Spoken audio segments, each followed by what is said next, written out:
com certeza todo mundo, não, é o pastor Dinho. E aí, quem vai ligar? Quem vai ligar? Eu falei, gente, eu acho que o Fábio falou, a Karina tem o telefone dele. Eu falei, é verdade, desde a época da Rádio Hora, né, quando eu estava coordenando lá, eu falei, deixa eu ver se eu ainda tenho. Aí, tudo bem. Ligamos para ele e é uma honra, pastor Dinho, o senhor está aqui no nosso primeiro ViaCast. E não esquecendo que a ViaCast é um projeto. Nós temos também uma rádio web chamado Via Gospel, o caminho para a adoração. Nós temos também um projeto de um site totalmente informativo e agora o ViaCast. Então, é tudo de bom. E a gente quer que você nos acompanhe a partir de agora. Já vamos apresentar o... Já vamos apresentar, né? Sem enrolação, vamos lá. Aqui a gente não tem enrolação, não. Exatamente, vamos lá. Pastor Dinho, seja bem-vindo, muito obrigado pelo convite. É uma honra receber o senhor aqui. Né? Seja bem-vindo, a casa é sua. Obrigado, o privilégio é meu, né? Ainda primeiro. Aqui é primícia, então. Com certeza, vai ficar marcado na privilégio de fazer parte aqui da primícia. Então, que Deus abençoe grandemente esse projeto. Que legal que vocês estão com um bom patrocinador. Quando a gente chega no Café da Ellen, parece que nós estamos em Paris, né? É verdade. É verdade. É lindo demais, muito né? top. É lindo um pedacinho do céu. Quando eu convidei a Karina, eu falei, Karina, vamos lá, que é um pedacinho do céu. Quando eu cheguei lá, eu fiquei assim, é muito lindo. Muito bom gosto ali. E ela falando pra gente como ela começou as lutas. Enfim, foi lindo. E quando ela começou a compartilhar, a gente começou a chorar, e o Espírito Santo começou a mover. O Elton não foi nesse dia com a gente, nem o Cleberson. Só foi eu, o Gessé e o Fábio. E aí Deus fez um mover e a gente disse, acaba tudo. É um outro projeto que Deus quer pra gente, que era o ViaCast. Pastor, já para nós começar esse bate-papo legal, quero me apresentar, HB. Eu sou um comunicador e gosto muito de bater um papo, só que eu sou uma pessoa também que eu cresci dentro da igreja. E graças a Deus eu tenho um ensinamento muito bacana, Deus trabalhou muito na minha vida. Hoje eu me encontro afastado da igreja, né? Mas eu tenho Deus já está trazendo você de volta. Muito forte. E eu gostaria de perguntar para o senhor como foi a sua conversão ao Evangelho e como Deus trabalhou na vida desse homem que hoje está na minha frente aqui, que resplandece, né, o Espírito de Deus na vida. Como foi a sua conversão? Legal, vou tentar fazer um resumo disso, né? Nasci num lar evangélico e frequentei a primeira igreja batista desde pequeno. Eu falo que eu era batista antes de ser crente, e daí com 12 anos de idade eu parei de frequentar a igreja, porque adolescente já comecei a ir para clube, jogar bola, curiosidades, né? Sim, e aí eu me tornei batista desviado antes de me converter, né? E aí eu me converti na primeira igreja batista aos 18 anos de idade. Só que antes dos 18 eu fui tentar curtir a vida e buscar satisfação nos prazeres. Tudo que podia me dar prazer, né, eu buscava isso. Então, se fosse nos vícios, nas drogas, no sexo, então era isso que eu buscava na minha vida, sentir prazer. E quando eu estava com 18 anos, eu estava num culto, lá na primeira igreja batista, estava na galeria, na época que ainda era o templo antigo, e o pastor Jonathan de Oliveira, era o pastor da igreja, e era o domingo de ceia.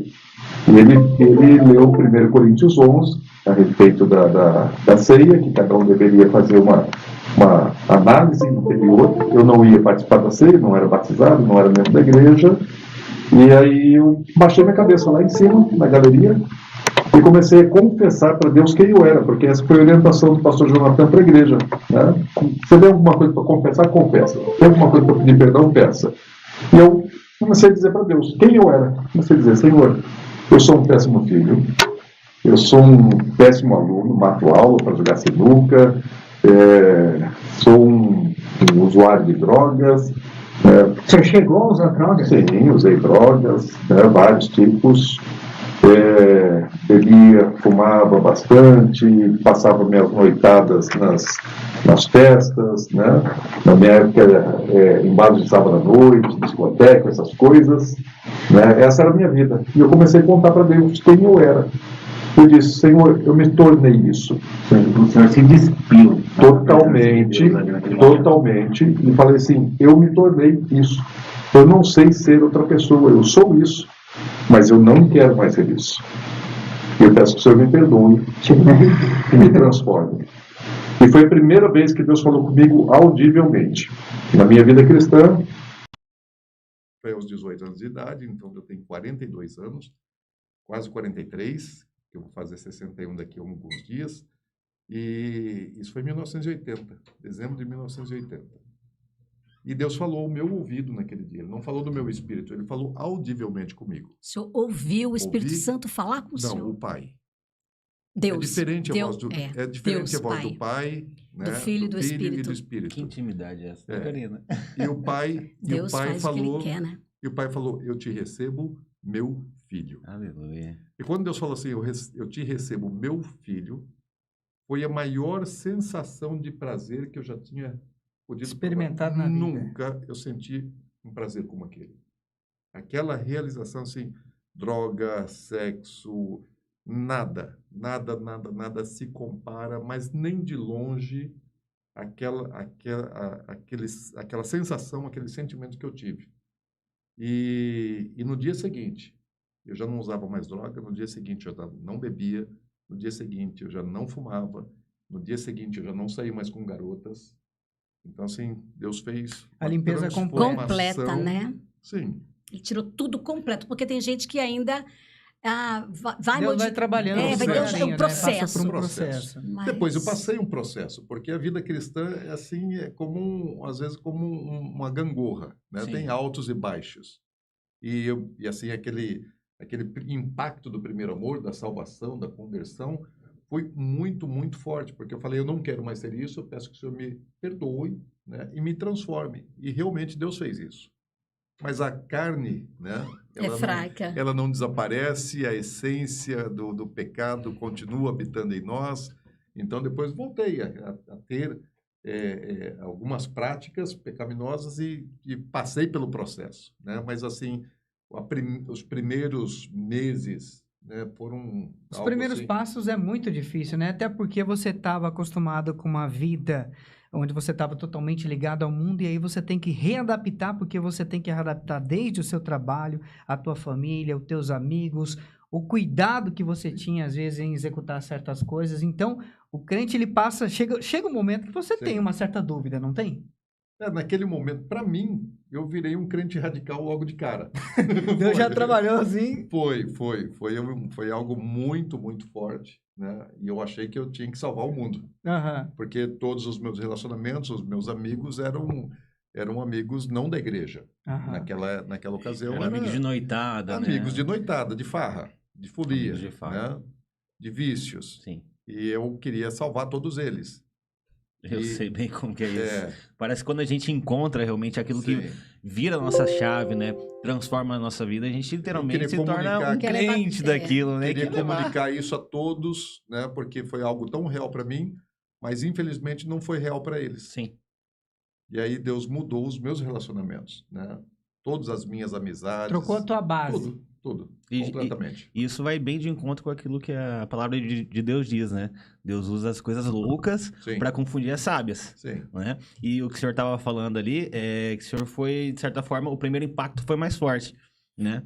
Não foi o mais forte, ele foi muito forte, mas Deus fez vários outros processos comigo de impacto. Né? Exato. Durante a e minha isso vida requer cristã, uma manutenção, né, diária ali, porque muitas das vezes, né, as pessoas têm uma visão ali que a pessoa se aproxima de Deus, Deus faz o trabalho e pronto, ela pode abaixar a guarda, né, não precisa fazer aquela manutenção. Isso é muito importante, a manutenção no dia a dia, na vida de um cristão. Eu acho que aí é que a pessoa tem que fazer, né, pastor? Sim. Porque o inimigo, ele não dorme.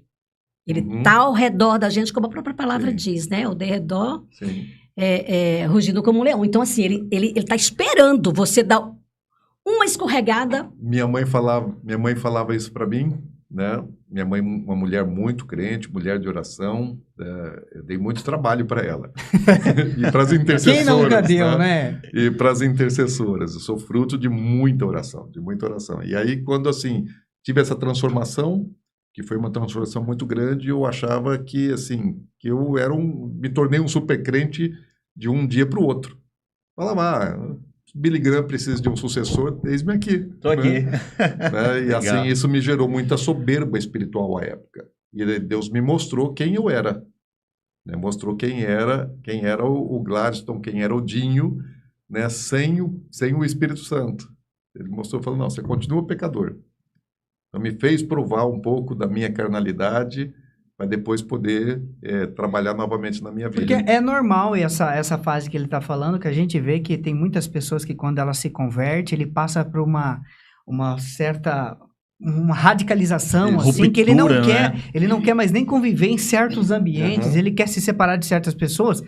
E aí é onde Deus fala assim, mas espera aí, eu te selecionei para que você se misture a essas pessoas para que traga elas para mim, né? E as pessoas às vezes acham que não, que elas devem se separar. E na verdade não é assim que funciona, né, pastor? E assim, na vida cristã e nesses processos, a gente vai aprendendo. E hoje, ainda mais do que naquela época dos 18, 19, 20 anos, o meu prazer em Deus é muito maior do que naquela época, que para mim já era algo absurdo. Uma pessoa que tinha um jovem que não tinha futuro, eu como adolescente eu não tinha futuro. Eu matava a aula, não tinha perspectiva nenhuma profissional. Responsabilidade zero. Zero. Vivia como se não houvesse amanhã. Eu fui descartado 3 vezes da escola. Eu fui 2. Eu achei alguém que conseguiu me superar. 3 vezes. Graças a Deus eu não cheguei ainda nesse patamar. 3 vezes convidado a se retirar. Exatamente. É aquela hoje, pelo menos acho que até naquela época não se expulsava mais, né? Vem cá, a gente vai convidar seu filho, por favor, tire ele daqui, né? Não tá dando certo, né? Comigo isso aconteceu 3 vezes. Olha só. Legal. Pastor, e a gente falando sobre esses assuntos assim, a gente vê que o quanto Deus é bom, né? E dá a oportunidade de a gente conhecer coisas novas, né? Como você disse que pela primeira vez você conheceu o maior êxtase da sua vida, ou seja, a droga mais poderosa que você já tinha utilizado não foi suficiente para suprir o que Deus tinha preparado. E por que as pessoas têm tanto medo de chegar-se mais perto de Deus assim? O engano. Porque o que eu pensava, né? Eu conhecia a verdade, né, por ter sido criado num lar cristão, por frequentar a igreja na minha infância, escola bíblica, todas essas coisas, eu tinha medo de Deus. Qual era o meu medo? De Deus me privar das coisas que eu gostava. Um Deus punitivo. Um Deus que me proibisse das coisas que me causavam prazer. Como eu estava atrás de prazer, né, e os meus prazeres eram baseados na desobediência à palavra de Deus, em pecado, então, assim, Deus era um Deus que não só que puniria, mas que tiraria a minha possibilidade de viver aquilo que eu gostava. Então, eu achava que a vida era melhor sem Deus. Engraçado, né? Mas quando Deus quer, né? Deus traz de todo jeito. Não tem como a pessoa fugir. Não tem. Escolhido não tem escolha. Não tem. Exatamente. E aí Deus vai buscar lá mesmo. Sabe? Não tem essa. Quando Deus chama, chama. Agora, com a evolução da sociedade, com tudo que a gente está vivendo hoje, quais são as diferenças de quando o senhor se converteu para o dia de hoje? O que o senhor olha hoje e fala assim, eu acredito que Deus precisa agir bem rápido porque nós estamos perdendo o território? Meu olhar é profético, porque a palavra de Deus fala a respeito desse tempo que nós estamos vivendo. E à medida que nós vamos nos aproximando da volta do Senhor, o mundo realmente vai sofrendo transformações muito violentas, né, e bastante negativas. Então, quando você vê Jesus anunciando aos discípulos a respeito dos sinais que antecederiam a volta dele, porque o sermão profético é uma resposta à pergunta dos discípulos. Senhor, quais são os sinais da tua vinda? Né? Quando será? Quais são os sinais? E Jesus, respondendo isso, ele fala de muitas coisas que aconteceriam antes da volta dele, à medida que o tempo se aproximasse. Todos os sinais são ruins. Não tem nada. Não existe um único sinal, né, sobre a volta de Jesus que seja bom. Então, ruim em que sentido? De piora da condição de vida social do ser humano. O homem cada vez mais longe, afastado. Então, aquilo que a sociedade chama de evolução, de progressismo, na verdade, é o afastamento do homem de Deus que gera muitas consequências, né? Consequências sociais, políticas e consequências naturais, né? A própria natureza também começa a se manifestar em relação a esse abandono de Deus e o aumento, multiplicação da iniquidade. O que é iniquidade? A iniquidade é a negação às leis de Deus, é fugir, né, daquilo que Deus fala. Quando Jesus fala assim, a palavra iniquidade é anomia. Anomia ela vem da junção da partícula negativa a, do grego, e nomos, que é lei. Ali não está falando da lei humana, está falando da lei de Deus. Jesus está falando ao povo judeu, ele está falando da lei divina. Então é a negação às leis, aos mandamentos de Deus, e é isso que nós vemos hoje no mundo. O mundo cada vez mais fugindo dos princípios, valores, dos mandamentos de Deus. E isso gera consequências gravíssimas. Terríveis, né, pastor? Sim, porém necessárias que aconteçam. Porque se não aconteceu, o ímpio não vai se render a Deus. E porque sem acontecer, né, a profecia tem que se cumprir. Tem que ser... A palavra de Deus, né? Tem que se cumprir. Deus não é homem para mentir. Então tudo que ele falou... as profecias dizem que isso vai acontecer antes da volta de Jesus, para que Jesus volte, tem que acontecer. E nós estamos vendo. Agora, pastor Dinho, e se Deus se compadecer da nossa geração, o senhor acha que, de repente, ele pode abreviar os tempos e falar assim, olha, eu tenho... claro, a igreja orar, porque a gente já está vendo, a gente vai chegar nesse ponto desses conflitos aí lá em Israel, né? O senhor acha que Deus, por se compadecer da sua igreja, de muitas pessoas que oram, o senhor acha que ele pode, de repente... Pegar um pouco mais leve? Não pegar um pouco mais leve, voltar antes. Também é profético. Né? Porque se esses dias não fossem abreviados, ninguém se salvaria. Em que sentido? O homem, ele é um reflexo do ambiente. Então, hoje você pega as crianças, né, que estão num ambiente escolar, e se lá na escola estiverem só em contato com coisas que são contrárias aos princípios e valores de Deus, elas vão assimilando aquilo, porque a criança é uma esponja e ela não tem capacidade de separar o certo e o errado, o bem e o mal. E a criança ela não quer sofrer bullying, ela quer ser aceita, não quer rejeição. Trauma de rejeição é algo muito grave, né? Na vida de qualquer pessoa. Então, as crianças elas não querem ser rejeitadas, elas querem ser aceitas. E para serem aceitas, elas precisam se parecer com o meio, né? Com acreditar, aceitar todas aquelas práticas, né? Iníquas, contrárias à vontade de Deus, pecaminosas. E o mundo vai se tornando cada vez pior através disso. Então, a cada geração, ela vai vindo mais deformada do que a anterior nesses dias. Porque isso é profético. E aí, por isso a Bíblia diz, né, que chega a um nível que se esses dias não são abreviados, ninguém vai se salvar. Porque o mundo todo vai se perder. Ou seja, desde as crianças, elas já vão participar daqueles atos de iniquidade. Já estão participando, né? E a gente vê rede social hoje em dia...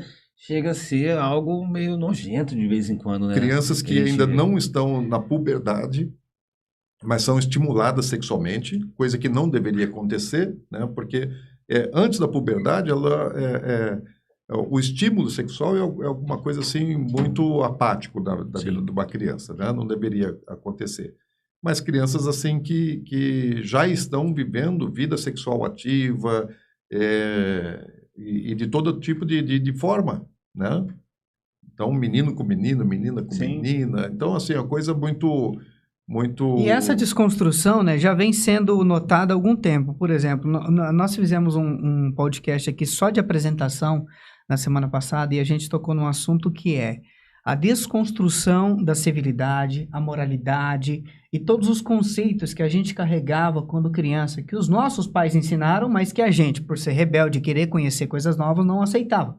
Mas hoje isso os pais nem ensinam mais, porque já foi desconstruído. Exatamente. E é passada uma ideia de que isso não tem futuro algum e que você realmente tem que chegar nessa parte que o senhor falou, se adaptar. O senhor acredita que essa desconstrução ainda tem uma reversão, pelo menos para até a volta de Jesus, a gente pode trabalhar em cima disso para tentar combater eu acho que nós temos que fazer uma separação, né? Existem profecias que são para o mundo, para o planeta, né? Para a sociedade do mundo todo. Existem profecias que são para a igreja. Existem profecias que são para Israel. E se nós pegarmos todas as profecias e colocarmos dentro de um só ambiente, nós vamos confundir quem é o destinatário daquela profecia. Então, respondendo a sua pergunta, eu entendo que para o mundo não há mais solução, né? É irreversível, né, o processo e a condenação e o julgamento de Deus para o planeta, para o mundo. Um mundo sem Deus. Né? O mundo já é maligno. E então um mundo dominado pelo sistema maligno das trevas, a grande Babilônia. Então isso não tem mais solução. Isso já está determinado e aquilo que está na palavra de Deus vai acontecer. Haverá grande julgamento para o mundo, uma tribulação terrível está vindo, como veio sobre o Egito, mas o povo de Deus foi poupado. Então, para o povo de Deus, e aí eu vou dizer que tanto para a igreja como para Israel, existem promessas de avivamento. Sim. Então, haverá um avivamento, haverá uma salvação massiva nos últimos dias? Eu creio que sim. Né? A 1ª hora é a hora de colher, é a última colheita. Então, porque está chegando as trevas, quando ninguém mais pode colher à noite. Então, Jesus, na parábola lá dos ceifeiros da última hora, da 1ª hora, está falando a respeito desse último tempo, desse último avivamento. E há muitas promessas para Israel, né, que já estão se cumprindo, vão se cumprir, Israel será salvo, né, está na Bíblia. E o Israel que se refere não é simplesmente aquela cidade, né? Ou é? Não, tem palavras proféticas que são para Israel, descendência de Abraão. Que moram em Israel. Para judeus. Para judeus. E não só para judeus, mas para as 12 tribos de Israel. Então, 10 delas sumidas, né, que ainda não são participantes da nação israelense, judeus, mas tem promessas para eles. Então, para toda a descendência de Abraão. Então, eles estão espalhados, escondidos entre os gentios. E eu acredito, a maior parte deles entre os evangélicos. Agora, pastor, uma coisa que a gente presta muita atenção é que Deus fala na Bíblia, né, que a árvore do conhecimento, ela traz o bem e o mal. O senhor acredita que as pessoas começaram a ter muito conhecimento e esse conhecimento, ao invés de ajudar, está atrapalhando o desenvolvimento de uma nação? É claro que cumprindo também uma profecia, mas essa abreviação pode ser essa chegada do conhecimento? Também é profético porque está no livro de Daniel, né, que nos últimos anos, nos últimos dias, o saber, o conhecimento, a ciência se multiplicaria. Sim. E isso nós estamos vendo. Né? A era da informação. Exatamente. Porém, o problema não é a informação, é a desinformação. É a desinformação, que vem junto com essa informação. O problema é o engano. O problema é o engano. Qual que é a eficácia de Satanás? Qual a eficácia do anticristo? Né? Mentira e engano. E a mentira e engano, ela precisa parecer verdade. Então, junto com o conhecimento, junto com a ciência, vem o engano, a manipulação e o afastamento do homem de Deus. O homem acreditar e depender mais de si, do conhecimento, né, do seu saber, da sua ciência, e achando que não precisa de Deus. Durante o milênio, durante o governo de Cristo na Terra, o saber, o conhecimento vai ser muito maior do que nos nossos dias. E isso não vai afastar o homem de Deus.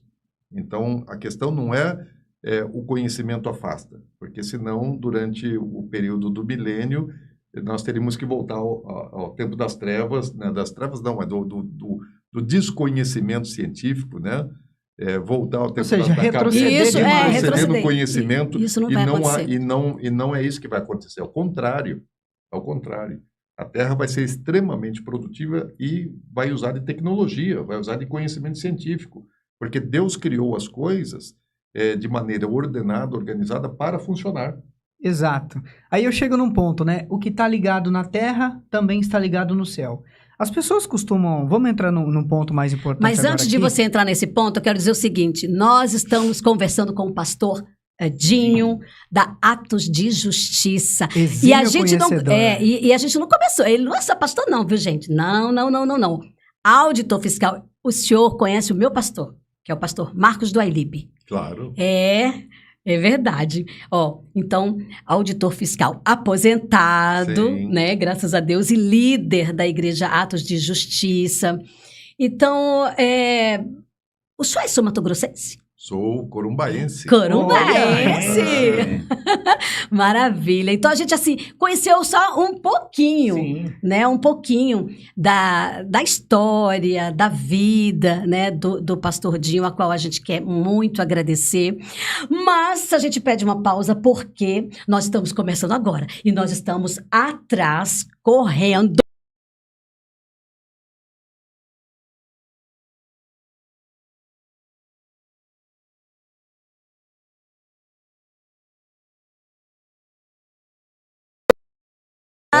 Exatamente. E Bom, vai gostar. é um produto top, maravilhoso, né? É uma farofa de Monte Alegre, Minas Gerais. Né? São 14 sabores de farofas temperadas, torração caseira. Tem os molhinhos também, né? Tem aquela farofinha de piqui. Para que o senhor gosta de piqui? Sim, Olha aí, claro. Eu né? não sou de Goiás, mas piqui me Gosta alcançou. de piqui? Goiás, Mato Grossense, tudo Sim. gosta bastante de piqui, né? Rapaz, tem vários tipos, Tem né? vários Deliciosos. sabores. Eu posso falar porque eu já provei. Eu também provei, eu vou falar, esses molhos aqui é coisa de outro mundo. Eu acho que assim então você se veio do aprimorou céu. tanto que veio do céu, porque é muito delicioso. Vai ter no É céu, bom. então. Será? Se Deus quiser. Mas se é de outro mundo... Eu não- acredito que tenha, porque Deus só prepara o melhor para os filhos teus, né? Claro, vai ter uma mesa de banquete É muito esperando bom. nós. Oh, É meu muito bom. pai, Exatamente. meu E esse pai. kit é pro senhor. Tem Opa! bastante farofa, final do ano chegando, churrasco, confraternização com a família, né? A gente quer presentear o senhor com esse kit da Samap, das farofas temperadas Samap. Eu fiz uma brincadeira, mas já estava profetizando. Já tá Eu profetizando. falei que ia provar logo aí. Exatamente. Já Obrigado. já vai Já vai provar. O levar, senhor né? falou que tem uma reuniãozinha depois aqui, então já leva Com a farofa certeza, Samap, vamos aproveita curtir. e apresenta pra todo Quem mundo lá. quiser conhecer, então, pode entrar em contato aí. Qual que é o site da Farofa Samap? É o Instagram, Instagram. @ourives alimentos. Lá você vai encontrar não somente as farofas temperadas Samap, mas também várias linhas de outros produtos ali que agregam muito valor em todas as E refeições. não é só para você que tá assistindo aí, você comerciante também, que quer ter a representação na tua empresa, na tua loja, você pode levar a Farofa Samap, né? Farofa Tem que Samap. ligar, né? Liga pro... Liga pro comercial, mas pode entrar No Instagram, porque lá tem todas que as você vai ser informações. direcionado pro WhatsApp, pro e-mail, pro site. Lá tem todas as informações, né? Hoje em dia, né, o pessoal grava mais o Instagram, a rede social é muito mais fácil. Então, assim, já que o pastor Dinho comentou e falou a respeito da vida dele, de muitas coisas que a gente não conhecia, eu pelo menos não conhecia. Aí, pastor, não sei se o senhor vai lembrar, mas qual a idade que o senhor voltou para Cristo, né? E 18, né? 18? Foi 18 18 anos foi a minha 18 conversão. a conversão. Então, assim, quando que veio algo, o senhor falou assim, eu vou ser pastor. Sabe quando veio assim algo Veio o dentro do senhor? chamado de... O chamado, Sim. Então, quando eu tinha 20 anos, eu tive o meu chamado.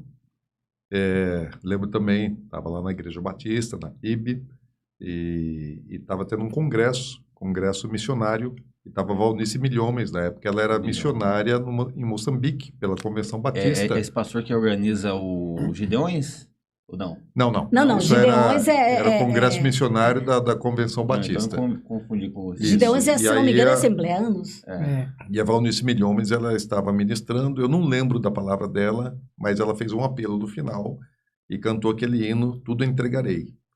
Tudo entregarei. Exatamente, esse hino. E quando ela fez o apelo e começou aquele hino, o Espírito Santo falou claramente comigo, e só que eu estava num momento assim que eu não queria entregar tudo.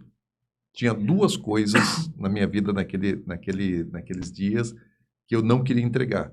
Eu acho que a igreja inteira levantou e foi à frente. Eu devo ter sido o único que ficou sentado chorando, porque Deus estava Se falando agarrando comigo. ali, né? E tinha essas duas coisas que o senhor E não tinha queria duas ainda. coisas que eu não queria entregar. Daí eu até tentei negociar. Falei, Senhor, uma eu entrego, a outra ainda não. E eu não levantei, eu não fui. Mas depois eu tive que me render, fiz teologia, né? Depois, quando estava na faculdade teológica, eu achei que eu não ia mais, no final da faculdade teológica, achei que eu não ia mais exercer o ministério, tirei o projeto, depois fiquei um tempo afastado, inclusive, até me afastei um tempo de Deus, fiquei meio crente, meio no mundo, e depois o Senhor falou comigo novamente e restaurou meu chamado, acendeu o fogo e aí, quando ele me chamou, eu até disse assim, quando eu aceitei o chamado, lá na minha juventude, falei, Senhor, se o Senhor quiser que eu seja missionário, eu vou ser, se o Senhor quiser que eu seja um pregador evangelista itinerante, eu vou ser, se o Senhor quiser que eu seja professor, né, universitário, dando aula de teologia, eu vou ser, só não quero ser pastor de igreja. Olha só. Mas por que o senhor tinha essa... Na verdade, o senhor não tinha conhecimento ainda do que era ser um pastor, né? Mas o senhor já antecipadamente dizia, eu não quero ser pastor. O que é que o senhor via que o senhor achava que não era para você? Porque eu achava que talvez a vida do pastor de igreja local fosse um pouquinho mais enfadonha, cansativa, né? Não é um ministério fácil. Sim. Então, você ser um pregador itinerante é muito melhor do que você ser um pastor de igreja do ponto de vista, assim, que você chega no lugar, você entrega a mensagem que você tem, né? Você flui na sua unção e você vai embora. Você não tem compromisso de fazer... Você não tem problema para resolver. Sim. Né? E já sendo um pastor da igreja, aí os problemas... Porque mexe com pessoas, sim, né, pastor? Sim. Então lidar com vidas, famílias, né? Com os problemas, as dificuldades das pessoas, lógico que te exige muito mais. Então, eu já tinha uma certa noção a respeito disso e eu falava assim, eu não quero ser pastor. Hoje, eu amo ser pastor. Olha aí. Né? Uma coisa que eu acho legal, né? E acho muito bonito, a gente até comentou também já em grupo aqui nós, sobre a formação dos pastores batistas. Eu acho muito lindo o caminho que vocês percorrem. E outra, a formação de vocês garantem, né, um estudo tão aprofundado da Bíblia que vem junto com esse estudo uma sabedoria gigante para vocês administrar certos problemas. Eu contei aqui para eles sobre a história de um pastor que tem algumas igrejas que o rapaz se converte hoje, amanhã ele está pregando, está virando obreiro, está virando pastor.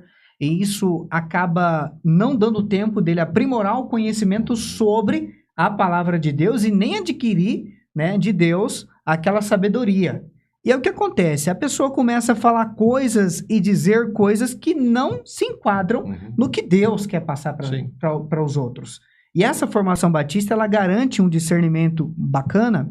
Por exemplo, tem igrejas aí que, às vezes, a pessoa chega na igreja porque ela tem uma condição financeira melhor. Essa pessoa, sem instrução alguma, diz que para entrar no céu, ela precisa abandonar o que ela tem na terra, ou seja, é mais fácil passar um camelo no fundo da agulha do que um rico entrar no céu. Isso é falta de conhecimento. E o trabalho que o Batista faz traz esse conhecimento, né? Hoje eu já não sou mais da denominação batista, né? Por um mover de Deus, né? Não foi fácil eu entender aquilo que Deus tinha, mas enfim, era a vontade de Deus e tem uma relação excelente, né, com os pastores, amigos batistas, né? Hoje à tarde eu estava com o pastor Ronaldo Leite Batista, da primeira igreja batista. É engraçado que é engraçado. Mas assim, a minha raiz, né, a base, ela ainda é bastante forte. E o que eu vejo, assim, que os batistas contribuem muito com o evangelho é o amor à palavra. Então, o fundamento. Porque se você for um crente que só se move no espírito, ainda que você ore bastante, tenha realmente unção, mas não tiver fundamento bíblico, você se torna um crente místico. Né? Agora, se você for um crente que só fica com a Bíblia e não tem o mover do espírito, você se torna um crente frio. Né? Então, precisa das duas coisas. Agora, medida, né? Nada substitui o fundamento, a base. Eu lembro até que quando, naqueles meus primeiros anos de convertido, e que eu queria transformar o mundo e salvar todos os perdidos, eu procurei o pastor Jonathan de Oliveira, porque eu tinha pouco fundamento bíblico, né, ainda que eu tivesse frequentado a igreja e escola bíblica dominical, ainda eu precisava muito mais conhecimento da palavra. E eu cheguei para o pastor Jonathan de Oliveira e falei, pastor, eu preciso um curso intensivo de evangelismo, porque tem muitas almas aí que precisam ser ganhas, eu preciso aprender a evangelizar. Daí o pastor olhou para mim assim e falou, ô filho, você quer ganhar almas? Sim, pastor, estou disposto, eu preciso evangelizar, mas preciso ser ensinado. Ele falou, filho, vai ler a Bíblia. Eu pensei assim, não, ele não está entendendo. Não é isso. Algo mais rápido. Falei assim, eu tô aqui no gás, estou na disposição para evangelizar, só preciso ensinar alguns versículos chaves, técnicas de evangelismo, né? Aprender alguma coisa assim, rápida, para pôr em prática e ganhar almas. Eu falei assim, pastor, olha o tamanho desse livro. Peguei uma... Falei, não dá tempo, pastor. As almas estão se perdendo. As almas estão se perdendo. Não dá tempo de eu ler isso aqui todo, não. Eu preciso de alguma coisa intensiva agora, rápida, né? Daí ele falou, filho, você quer ganhar almas? Sim, pastor, quero ganhar almas. Acho que agora ele entendeu. Falou, vai ler a Bíblia. Aí eu saí indignado do gabinete do pastor Jonathan, mas eu digo, foi a melhor instrução que eu recebi em toda a minha vida. Eu acho que é assim. Vai ler a Bíblia. Sabe o que eu fiz? Saí dali, devorei a Bíblia. Fui ler a Bíblia, devorei a Bíblia, de cair as folhas e a capa da Bíblia com toda ela riscada, anotada, e eu me apaixonei pela palavra de Deus por causa daquela instrução. Vai ler a Bíblia. Porque assim, o púlpito ele é um lugar de unção, mas também tem emoção. Claro, né? Nós somos corpo, alma e espírito. Exatamente. E o que baliza, né, essa unção e essa emoção é a palavra de Deus. Né? A pessoa tem que ter o conhecimento, tem que estar firmado na palavra para que aquele culto, aquela cerimônia voltada a Deus não se transforme em algo só de pura emoção. Né? Tem que ter unção, e acho que a Bíblia ela dá esse balizamento. E é por isso que a gente estava falando dos ensinamentos, não somente do Batista, do pessoal da Presbiteriana, os Adventistas. Tem um assunto muito aprofundado dentro da palavra de Deus. Eu gosto bastante de acompanhar alguns canais Adventistas, acompanho também Batista, eu já era da Igreja Batista também, hoje eu sou da Presbiteriana, então meu pastor ele também tem muito embasamento dentro desse conhecimento bíblico, né? E o Cabeça ele estava falando ali dos pastores que se levantam realmente só por conta de um chamado. No caso, esse ensinamento teológico, ele tem algum posicionamento em relação a isso, que é obrigatório passar por uma teologia, algo assim, ou não? Por exemplo, o meu pastor é o apóstolo Luiz Hermínio, né? Eu fui ungido, consagrado, né, ao ministério, ao apostolado, pelo Luiz Hermínio, que é o meu líder desde 2008, quando nós começamos a Arte de Justiça. E ainda que todos os meus pastores, amigos batistas estavam lá na minha consagração, ela foi feita pelo Luiz Hermínio. E ele não tem formação teológica, né? Ele não fez teologia. Mas ele tem muita unção. Ele tem muita graça de Deus. Ele tem muita sabedoria. É um homem inteligente, sábio, né? E que tem bastante espírito. Mas ele, ainda que não tenha estudado teologia, ele conhece muito a palavra. Estuda a palavra. Né? Que é o caso de devorar a Bíblia. Exatamente. Então, assim, tem muita gente que tem uma boa base teológica, mas não tem vida com Deus. Não tem intimidade. Não tem intimidade. Não conhece, traz o fervor conhece a palavra de Deus, né? Conhece os contextos, né? Referências tem todas. Muita profundidade no conhecimento, no saber, mas não tem relacionamento, não tem intimidade. Tem muito como teólogo que o Espírito não... Santo vai agir, né? Sim, então não adianta. Você precisa ter o fundamento, precisa ter a palavra, mas você precisa ter o Espírito. Pastor, eu queria fazer uma pergunta aquela hora que eu ia fazer, a Karina fez o nosso merchan da farinha Samap para você comprar e se deliciar. O que é ligado no céu está ligado na terra. Como o senhor disse aqui para a gente, estamos em um mundo, vivemos num mundo que jaz do maligno, mas a gente tem também, né, que se adaptar a tudo isso e sobreviver aqui. A gente precisa disso. Então, aqui na Terra, nós temos leis que devem ser seguidas e temos uma coisa chamada política, que a política é praticada no mundo inteiro, né? Dentro da própria casa, eu costumo dizer que a gente faz política, porque quando você quer negociar com a tua esposa para ir em um certo lugar e ela quer ir em outro, a gente faz uma política de conciliação para que os dois consigam aproveitar certos momentos. O que o senhor acha hoje do cenário político do país, onde a gente vê pessoas do mundo evangélico sendo praticamente deturpadas na rede social, as pessoas dizendo que a culpa de tudo que está acontecendo é dos evangélicos, que essas pessoas tomaram o nosso país e coisa e tal. O que o senhor acha da política no país e o que a gente deveria fazer como pessoas evangélicas para que mantêssemos a paz e, graças a Deus, as coisas começassem a se acertar por aqui? Ok, qual o nosso papel biblicamente? Nós somos embaixadores do reino de Deus na Terra. Então, nós não pertencemos a esse mundo. Então, esse mundo tem o seu modelo, esse mundo tem o seu sistema, esse mundo tem o seu poder, e a Bíblia reconhece, a palavra de Deus reconhece, né, a autoridade desse mundo e das autoridades constituídas nesse mundo. Porém, né, o cristão, ele é um representante de um outro lugar. Estamos no mundo, mas não pertencemos ao mundo, não somos do mundo.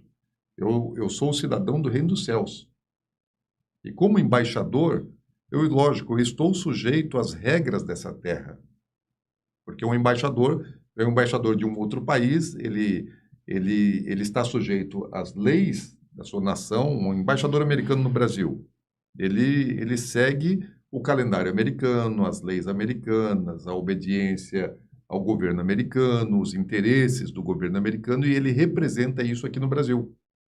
Porém, aqui ele tem que respeitar as nossas leis também. Ele não pode sair infringindo leis do trânsito, por exemplo, só porque ele é cidadão americano e está aqui como representante de um país estrangeiro, ele ainda assim está sujeito também às nossas leis. Porém, por princípio, por fundamento, ele está defendendo o interesse de uma outra nação. Uhum. Então, qual é o nosso papel dentro da política? Manifestar, né, os interesses do nosso reino, né, do nosso Deus. Nós não pertencemos a esse mundo, não temos que viver segundo o sistema desse mundo. Nós temos que trazer o sistema de Deus para a Terra, manifestar o reino de Deus aqui nessa Terra. Esse é o nosso papel em qualquer área. Mas e as política, pessoas que dizem que a gente não pode misturar a religião com a política? Como é que fica? Não tem como você não misturar aquilo que você crê com o resto da sua vida. Sim. Então, como é que eu vou ser cristão, né, na minha vida pessoal, e eu não vou ser crente dentro de casa, não vou ser crente na família, não vou ser crente no trabalho, não vou ser crente na academia, não vou ser crente na política? Não. Você tem que ser uma coisa só. Só. Eu sou um ser, né, que tem uma consciência, que tem valores, que tem princípios, que tem um Deus, que me submeto à vontade desse Deus. Ele é soberano, a vontade dele é soberana sobre a minha vida, sobre a minha família, sobre a minha nação. Então, não tem como eu não exercer a minha fé em qualquer área da minha vida. Não tem a vida secular e a vida eclesiástica ou religiosa. Você tem que ser, mesmo que você Exatamente. viva no secular, mas você tem que ser uma pessoa só. Sim. Não é só dentro da igreja. Você tem que ser crente ou cristão, né? Porque eu não quero falar assim, eu sou evangélica. Porque parece que virou uma moda. Todo mundo, eu era evangélico. E não era nada. Só queria aparecer, na verdade. Então, assim, cristão, ele tem que ser cristão na vida secular, na igreja, em qualquer lugar. Agora, antes da gente ir para esse ponto, politicamente falando, eu gostaria de saber como foi fundada a igreja. Como que... atos de justiça. Porque eu lembro que eu passava ali na Zaarã, Pastor Dinho, e se eu não me engano, era ali a igreja. Mas começou antes dali também. Começou antes? Na varanda da minha casa. Então é isso que a gente quer saber. Como começou? Sim. Então, eu estava congregando na primeira igreja batista, já estava há um bom tempo servindo como líder de célula, supervisor de célula, 9 anos. Trabalhei, né, no Ministério de Família, com essa missão, com esse papel. Então, de fato, eu pastoreava vidas, né? Muitas vezes levantando de noite e até de madrugada para separar a briga de casais, como um líder de célula. E foi um treinamento excelente, de cuidado de vidas, de pastoreio de vidas. Mas eu não era pastor, né? Pastor até era na missão, no papel, no trabalho, né? Mas não consagrado ao ministério. E eu acreditava assim, depois de um tempo, falei, eu vou ser pastor. Né? Vou ser pastor aqui dentro do Ministério da Família, né? Vou estar aqui, vou ser um pastor auxiliar do pastor da família. Né? Então esse foi o meu sentimento, porque assim, estava muito forte, o meu chamado estava aceso depois de 20 anos que eu já tinha terminado a faculdade teológica e agora estava assim, de novo, falei, agora eu vou. O senhor comentou, né, que no finalzinho da faculdade ali, já ficou meio em dúvida. Sim, perdi o foco. E aí, 20 anos depois, falei, bom, agora acho que realmente eu vou ter que assumir o meu chamado e vou ser pastor, vou ser um pastor auxiliar. Só que aí eu recebi uma visita de um casal de missionários, né, da Assembleia de Deus, ficaram hospedados na minha casa. E aí ele começou a profetizar. Quando eu estava lá, ele falou assim, o Dinho, você vai ser pastor. Falei, bem, qual a novidade? Né? Até aí eu já sei. Falou, só que você vai sair da Igreja Batista e você vai começar um ministério. Eu falei, bom, aí já é profetado do bleiano que não gosta do Batista. Falei desse jeito para ele. O senhor achava que era uma profetada. Sim, eu falei isso para ele. Falei, imagina que eu vou deixar a Igreja Batista, ainda vou começar um ministério, você tá doido. Trabalho. Falei, aí não, né? Vou ser pastor sim, mas lá.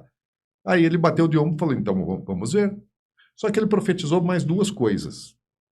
E essas 2 coisas aconteceram nos dias imediatos depois da profecia. E não estava assim na previsão nenhuma de aquilo acontecer. Falei, bom, ele liberou 3 palavras proféticas, 2 se cumpriram na mesma semana. Ele profetizou numa segunda e as palavras se cumpriram 3 dias e 5 dias depois. Aí o senhor começou a dar mais atenção. Aí eu falei, bom, aí só falta outra, né? Agora tem que acontecer. E aí Deus começou a trabalhar comigo, eu tive algumas experiências com Deus muito fortes, né? Deus começou a me alinhar e aí chegou o entendimento no meu espírito, né? Eu dou trabalho para Deus, ele tem que me moldar muitas vezes, me convencer de algumas coisas. E aí eu procurei o pastor Gilson, pastor presidente da Primeira Igreja Batista. Falei, pastor, meu chamado ministerial está aceso, a chama está acesa, eu amo aqui a PIB, mas Deus falou comigo que não vai ser aqui o meu ministério, que eu vou sair. Mas não é agora, Deus não falou quando é, mas eu precisava já começar a preparar esse caminho, porque mais cedo ou mais tarde vai chegar. Ele, ok, sem problema, né? E uns 2 meses depois eu estava num retiro, no Paraná. Eu estava orando, cara no chão, e alguém chegou e colocou a mão no meu ombro e falou no meu ouvido, falou, seu ministério começa agora, pode sair. E aí, eu até hoje não sei quem foi essa pessoa. O senhor não abriu os olhos para ver nada? Não. Né? Eu testificou no meu espírito, que era o Senhor que estava falando comigo. Daí eu voltei, cheguei em Campo Grande, falei, bom, vou procurar os meus pastores. Daí o Ronaldo é meu contemporâneo de faculdade teológica, né, de liderança de jovens, né, nós temos a mesma idade, ainda que não pareça, né? Super de Deus! Super de Deus, eu vou denunciar, ele tem 60 anos, sabe? Não parece, parece ter uns 40, né, mas ele tem 60. E aí o Ronaldo estava viajando, estava de férias, eu esperei ele voltar. Daí, quando ele voltou, marquei com ele, Ronaldo, assim, meu chamado está assim. Deus falou comigo que está na hora de eu ir. Mas eu preciso da tua bênção. Daí ele orou comigo, me abençoou, me liberou. Daí eu voltei no pastor Gilson. Falei, pastor, assim. Chegou a hora. Eu preciso da tua bênção, senão não posso ir. Daí ele falou, Dinho, eu não só te abençoo, como recomendo o seu ministério.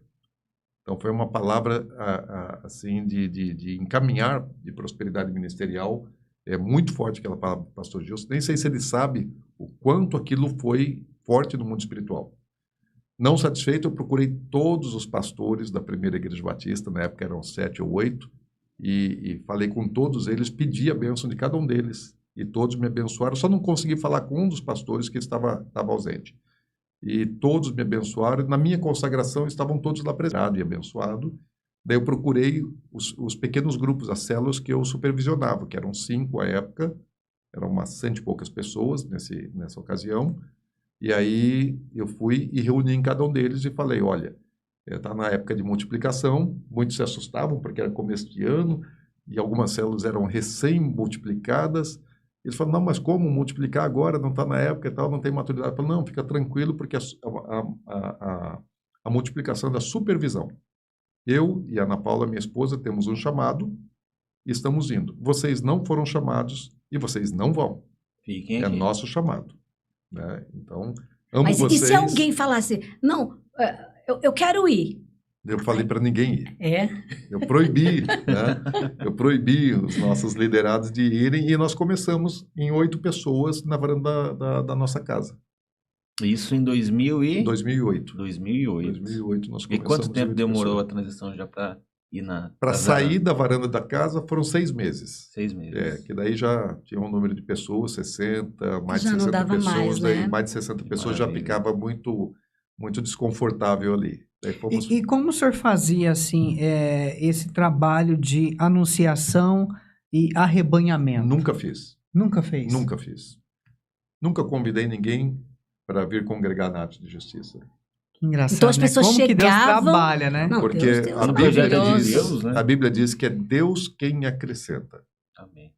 Que é Deus quem acrescenta. Então, a igreja em Jerusalém, o que ela fazia? Ela orava, né, praticava boas obras, fazia a obra de Deus, e Deus acrescentava aqueles que ele queria trazer para a igreja. Lá em 1 Coríntios 12, 18, fala que é Deus quem liga os membros no corpo. Então, esse é o papel do Espírito Santo. Esse é o papel de Deus, não é nosso papel. E por que atos de justiça e não de amor? Atos de justiça vem lá de Apocalipse capítulo 19, que fala a respeito das bodas do Cordeiro, e ali a noiva, né, ela já está pronta, ataviada, quando ela chega para as bodas, para o casamento, ela está vestida de atos de justiça. As suas vestes nupciais são tecidas com fios de linho finíssimo, que são atos de justiça, em grego dikaioma, que não é só trabalho social, é todo tipo de coisa, de ação que eu faço, que tem o selo da aprovação de Deus, que está de acordo com as suas leis, com os seus mandamentos. Então, isso são atos de justiça. E como nós temos uma vocação muito específica, voltada para a eternidade e voltada para as bodas do Cordeiro, né? Essa a nossa visão está lá. Aí veio esse nome, ato de justiça, baseado nas vestes nupciais, né, da noiva do E a Cordeiro. voz do pastor é nossa, convincente, né, cara? A voz dele é muito bonita. E o ministério... Perdão, pode falar. Foi o senhor e a sua esposa, então, que juntos, e Deus tocou no coração para esse nome, para a igreja, para o ministério de vocês? Nós começamos, éramos em 8 pessoas, né, mas quem começou junto mesmo não foi nem a Ana Paula veio junto, né, mas era o pastor Serginho, Walter Sérgio de Lima, um amigão, começamos juntos, né, o ministério. Aliás, quando eu fui ser ungido pastor, foi um culto, né, foi um culto onde estavam os pastores batistas, vários outros pastores, né, de vários ministérios, e a Ana Paula, ela achou que ela estava indo no culto da minha consagração. Daí, quando chegou lá, o Luiz Hermínio chamou o casal. Olha. Né? Ela falou, não, mas... Peraí, é só ele, é só ele. negócio é esse? Né? Não Tava sabendo de não. nada. Até porque, a época, acho que assim, não se consagravam mulheres na Igreja Batista, ela não conhecia nenhuma pastora ungida, Sim. né? Consagrada mesmo. E aí o Luiz falou, não, nós consagramos o casal, o ministério é do casal, né? Então você vai ser ungida junto. O homem é o cabeça e a mulher é a ajudadora, então tá certo ele. Ela foi para verdade. tirar foto da minha consagração e ela saiu com o cabelo cheio de óleo. Pastor, eu quero te fazer uma pergunta. A gente ficou sabendo que o senhor, há poucos dias, iria embarcar para outra nação para fazer uma visita, para fazer um trabalho. E o senhor está aqui ainda e não foi a esse país. Qual o motivo foi? No caso, Onde seria? A viagem recente agora? Israel. Né? Eu vou com alguma frequência para Israel e nós estávamos indo dia 8 de outubro, no domingo. Um dia depois dos atos que aconteceram lá. Exatamente. Então, eu estava indo com um grupo de 35 pessoas, né? Uma caravana, né? A maior parte de irmãos da igreja. E o ataque terrorista do Hamas aconteceu exatamente na véspera, no dia 7. Até então, no dia 7, a gente não sabia o que seria. E estávamos programados no domingo, íamos viajar. E daí, no dia 7 à noite, com as notícias, com tudo que estava acontecendo lá em Israel, nós achamos mais prudente abortar a viagem, mas ainda nem estava tão claro qual seria o nível desse conflito ainda, né? Mas abortamos e fizemos a coisa certa. Mas Israel eu vou sempre, né? Eu vou por vários motivos. Um deles, né? A gente leva irmãos da igreja, a gente leva caravana, já levei algumas vezes, mas eu tenho outros objetivos em Israel. E um deles é de ser testemunha ocular do cumprimento das profecias bíblicas dos últimos dias. Uhum. Então, Israel é o relógio profético de Deus.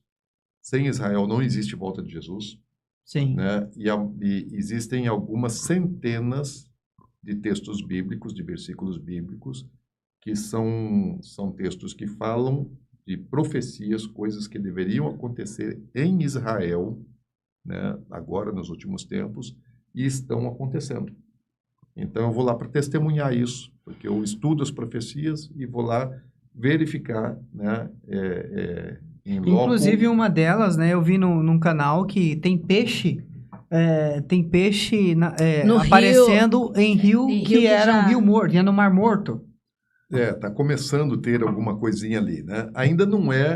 Isso ainda não é o cumprimento da profecia, porque a profecia fala que o Mar Morto será piscoso, vai ter um rio que vai sair do Monte do Templo, vai correr até o Mar Morto e na margem desse rio estarão os pescadores, né? Então haverá muita pesca nesse lugar ainda. Isso ainda é uma profecia que vai se cumprir, está em Ezequiel.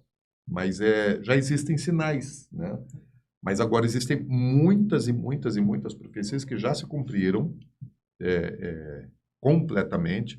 Inclusive, a gente tem um canal no YouTube, né, que é o Últimos Dias Isso Channel. que eu ia falar. O senhor foi para Israel e eu vi alguns vídeos que o senhor fez. Estava muito legal, falando sobre exatamente isso. Nós temos ali tem 60 e poucos episódios já postados que são documentários curtos, de 7, 8, 10 minutos, 12 às vezes, mostrando, né, aonde está a profecia, né, do que ela estava falando e no lugar onde ela está se cumprindo. Ela está aqui, a profecia está se cumprindo hoje. Profecias que não se cumpriram em 2.500 anos, não se cumpriram até o século passado, não se cumpriram, que há 50 anos atrás ainda não estavam se cumprindo e que estão se cumprindo agora. Tem um vídeo bem específico, eu acredito que foi gravado no ano passado, que o senhor fala sobre nações se juntando, se reunindo para atacar Israel. Sim. E é o que está acontecendo. Sim. É o que está acontecendo ali. A gente vê a Palestina, né?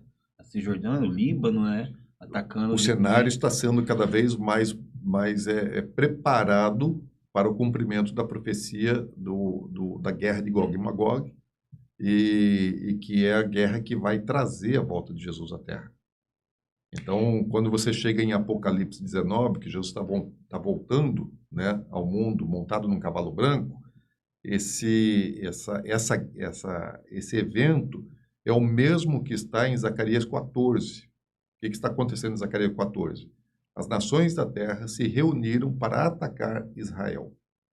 Quando você chega em Apocalipse 16, o anticristo ele reúne as nações da terra para invadir Israel, né? Que o rio Eufrates ele seca para que os exércitos passem e eles acampam num lugar chamado Armagedon, né? Que é o Vale de Jezreel, já dentro de Israel, já abaixo do Mar da Galileia, inclusive. Então, um campo muito grande, né? A área mais fértil de Israel está ali. E fala que ali vão se congregar os exércitos inimigos de Israel para atacar Jerusalém, para tomar Jerusalém. E é nessa ocasião que Jesus volta, né? Quando Jesus volta, essas nações estão reunidas para tomar Jerusalém. Já não tem mais o que Israel possa fazer para se defender, para se salvar. É quando Jesus vem e pisa no Monte das Oliveiras e vence, né, a grande batalha, né? A grande batalha. O grande conflito, Sim. né? Uhum. Então, assim, Eu acredito, não sei se eu estou certa, pastor, mas assim, eu acredito que essa guerra que a gente está vendo aí, ainda não é essa guerra que vai se cumprir. Não tem como ser. Não tem, né? Não tem como ser. Por que não tem como ser? Digo sim profeticamente, né? Porque as profecias todas precisam se cumprir. Então, escatologia é uma disciplina muito complexa, né?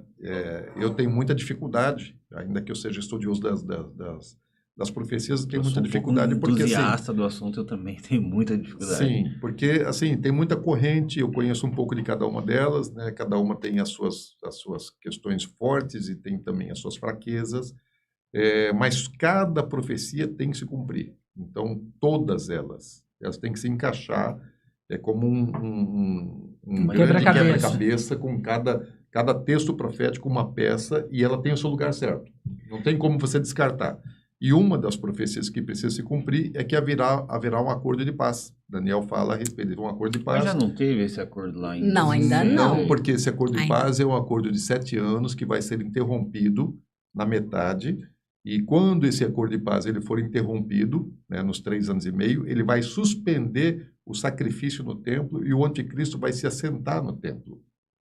Isso então, ainda não aconteceu. O templo não existe ainda, o terceiro templo não existe, ou seja, para que essa profecia se cumpra, é necessário que o templo seja reconstruído, como está profetizado em Miqueias, Isaías e várias outras partes bíblicas, inclusive que os sacrifícios do templo sejam restaurados, né? Então, Oséias fala a respeito disso, muitos profetas falam a respeito do sacrifício no templo que vai voltar.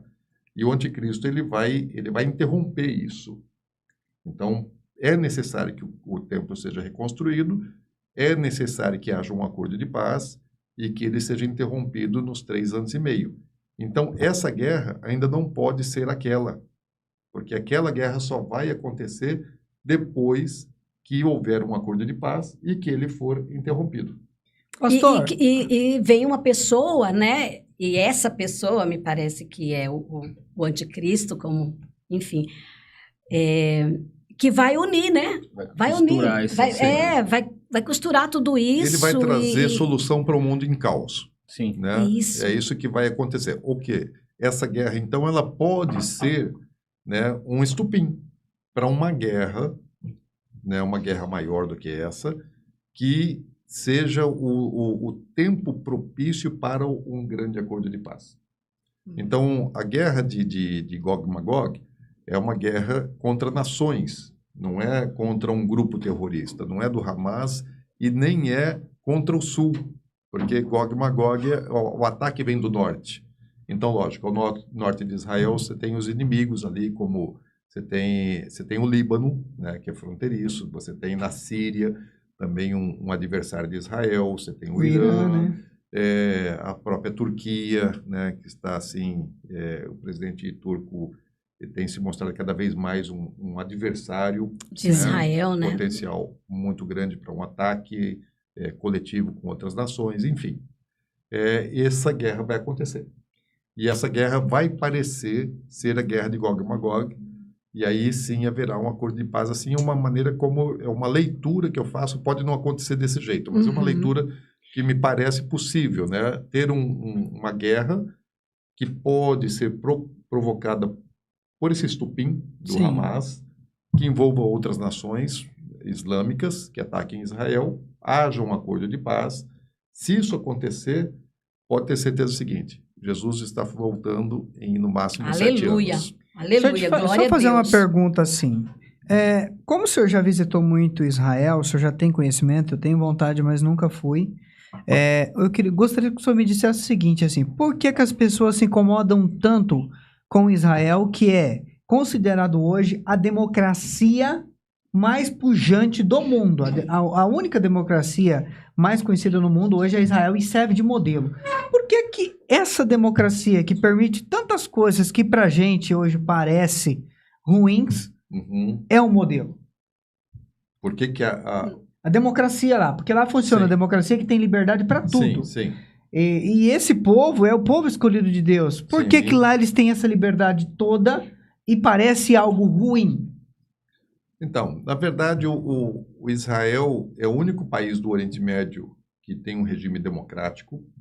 É o único país do Oriente Médio onde as mulheres são valorizadas. Uhum. É o único país do Oriente Médio onde os homossexuais não são perseguidos. Isso. É o único país do Oriente Médio onde qualquer credo é respeitado, né? Então, Israel é um oásis no meio de um deserto, né, espiritual. E, lógico, tem seus defeitos, tem seus problemas, tem suas falhas. Israel também tem muita droga, tem muita coisa ruim também que acontece em Israel, como acontece em qualquer outro país do mundo, né? Mas qual é a questão que envolve Israel? Existe uma conspiração espiritual contra Israel. Nossa luta não é contra carne e sangue. Então, seria impossível Jesus voltar ao mundo sem a existência de Israel. Porque Jesus, ele só volta para salvar Israel.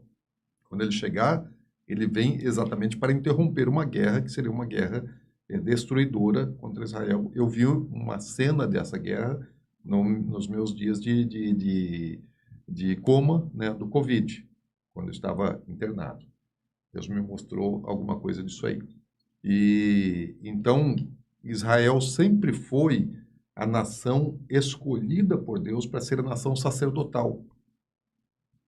Paulo fala em Romanos 11 que as eleições de Deus, elas são irrevogáveis, falando a respeito da escolha de Israel como nação sacerdotal. Então, o que é isso?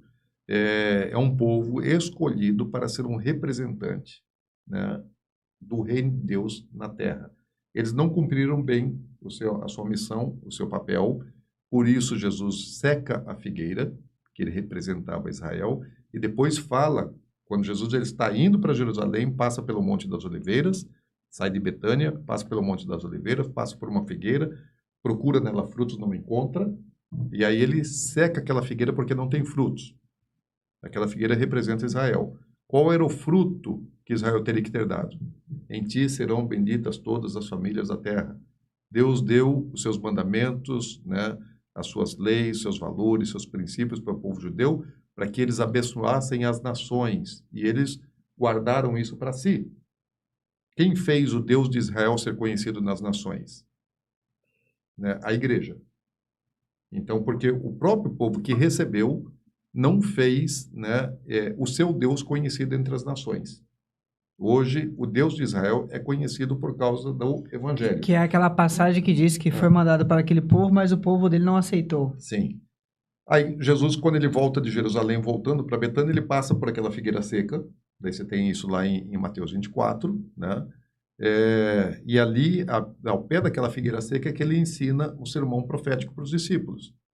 E ele fala, presta atenção na figueira. Quando ela brotar, né, der novamente seus ramos, então essa é a última geração.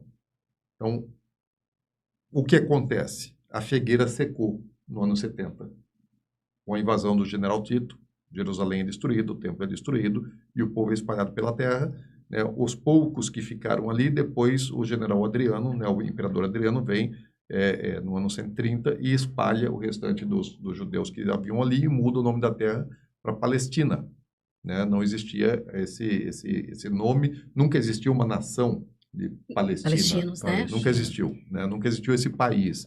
Então, Adriano, para acabar com a história de Israel, com a identidade do povo e da terra, muda o nome da terra e espalha os judeus por todo o mundo. E Jesus, né, isso aí foi o cumprimento da figueira que se seca. Mas ele fala assim, mas ela vai renascer. Se reerguer. E quando ela renascer, presta atenção, porque é chegado o tempo. Então está né? muito próximo. A gente vê aí que realmente, então, essa narrativa criada para poder deixar o povo de Israel para baixo, dizendo que eles estão tomando uma terra, na verdade, não, claro que não. Farsa. Não, de jeito nenhum. A terra foi dada por Deus ao seu povo e é perpétuo. Né? Deus deixa claro quando faz promessa a Abraão e quando entrega essa terra, fala assim que é de possessão perpétua. De possessão, é deles. E não apenas na aliança, mas depois os profetas vieram reafirmando a aliança e anunciando a restauração do povo e da terra. E essa restauração também se dará no nível espiritual. Então, é uma restauração em 3 níveis. Pedro, em Atos 3:21, quando ele está pregando, depois de ter curado um coxo, um paralítico, junto com João, ele anuncia Jesus, fala, Jesus morreu, né? Foi levado aos céus e é necessário que ele seja retido nos céus até o tempo da restauração de todas as coisas de que Deus falou pela boca dos seus santos profetas na antiguidade. Então, existe um tempo profético para a volta de Jesus. E esse tempo profético é marcado pela restauração anunciada pelos profetas. Que restauração é essa? É a restauração de Israel. Porque a igreja está nascendo naquele momento. Então, não está falando de a restauração, é você devolver o estado original para alguma coisa que se deteriorou. Sim. E a igreja, ela não estava deteriorada, ela estava nascendo. Então, não está falando da igreja. Pedro está anunciando ao povo judeu, né, a nação de judeus, a respeito do cumprimento das profecias da restauração de Israel, do trono de Davi. Ele fala, é isso que vai marcar o tempo da volta de Jesus Cristo. E isso está acontecendo hoje, e é o que a gente documenta no Últimos Dias Channel, né?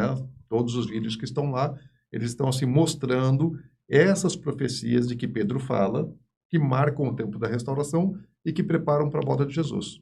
Pastor Dinho, como o senhor é um grande estudioso e a gente está aprendendo aqui, nossa, está dando uma aula para nós. Depois a gente vai convidar o senhor para dar uma aula para a gente verdadeiramente, viu? Nós precisamos aproveitar.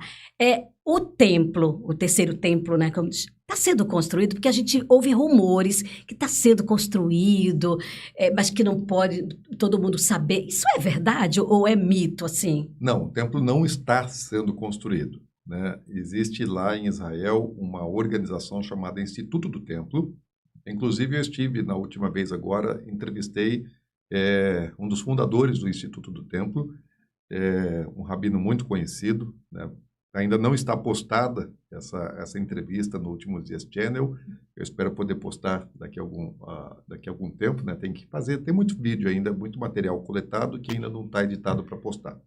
Dá um pouco de trabalho. Um spoilerzinho que vai rolar. Um spoiler. E esse Instituto do Templo, ele já tem um projeto, né, um projeto arquitetônico para construção, para execução disso. Já fez os utensílios do templo, que serão utilizados no templo. Já tem a menorá, que é o candelabro do templo. Esse, inclusive, está exposto em praça pública. Né? Ele tem, salvo engano, 1,5 toneladas, e ele é todo revestido de ouro, são 90 quilos de ouro revestindo ele, né? Algo muito caro, né? Custou alguns milhões de dólares para se fazer essa menorá. Está em praça pública, né? Lá em Jerusalém. E os utensílios que vão ser usados no templo também estão prontos, né? À exceção da arca, né, a Arca da Aliança, que eles não reconstroem porque Deus falou que eles não poderiam reconstruir. Todos os outros utensílios já estão prontos. Também a questão da vaca vermelha, né, o azeite que se usa no templo, o tipo de vinho que se usa no templo, que são especiais, né, são diferenciados, de uso exclusivo, né, para o templo. Tudo isso já está pronto. O que não está pronto? O lugar. Né? Porque ali o lugar é no Monte do Templo, e lá no Monte do Templo existem 2 mesquitas. Isso, né? Isso. Al-Aqsa, que é a mais santa para os muçulmanos dali, que não é aquela da cúpula dourada, é uma que está mais à extremidade, né, da esplanada do templo. Na subida da escadaria original do templo, um lugar precioso, que eu gosto muito daquele lugar assim. Então, naquela escadaria original, no final dela está Al-Aqsa, que é uma mesquita onde tem as orações, né, do povo islâmico ali de Jerusalém, mais intensas, e o clima é mais quente. E tem aquela da cúpula dourada, né, a mesquita de Omar, onde o povo judeu acredita que ali é o lugar original do templo, onde tem uma rocha, né, uma rocha natural, que a tradição judaica ensina que naquela rocha é que Abraão ofereceu Isaac em sacrifício, que não foi sacrificado, mas ali foi o lugar para onde Deus o encaminhou para que fizesse aquela oferta, e é o lugar onde depois onde Salomão construiu o templo. Então, ali teria que ser, ali foi o lugar do primeiro e do segundo templo, segundo a tradição. Então, o terceiro templo Teria que ser ali. tem que ser no mesmo lugar, né? E se for exatamente ali, ele é no Monte do Templo, de qualquer maneira então, alguns que pensam que ele é um pouquinho mais ao norte, mas ali na esplanada mesmo, logo do lado da mesquita da Cúpula Dourada, que ali seria o lugar dele. Então, existem teses, né, de que o templo possa ser construído ao lado daquela mesquita da Cúpula Dourada, ou que ela vai ter que ser destruída para que o templo seja construído.